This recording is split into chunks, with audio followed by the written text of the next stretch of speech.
Ito ang sandaling naputulan ng dila ang asong si Kobe sa Valenzuela noong Martes. Nag-viral online ang kanyang sinapit dahil ang unang akala may sadyang pumutol sa kanyang dila. Pero sa pagsisiyasat ng binuong task force ng Valenzuela LGU, hindi tao ang pumutol sa dila ni Kobe kundi ang nakaaway na aso. Nasaksihan daw ito ni James na pauwi noon mula sa trabaho. Parang may naririnig na po akong sumisigaw-sigaw. Binuksan ko uli yung headlight ko. So at least makita ko si Kobe po is parang kagat-kagat po sa pisngi. But na-realize ko lang po pala nung natanggal na yung dila niya.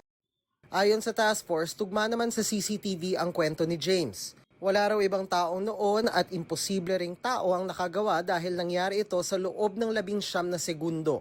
Imposible rin pong mabubuksan niya ang bibig ng aso. May 6 pa na aso andoon. Imposible rin pong hindi siya masusugatan.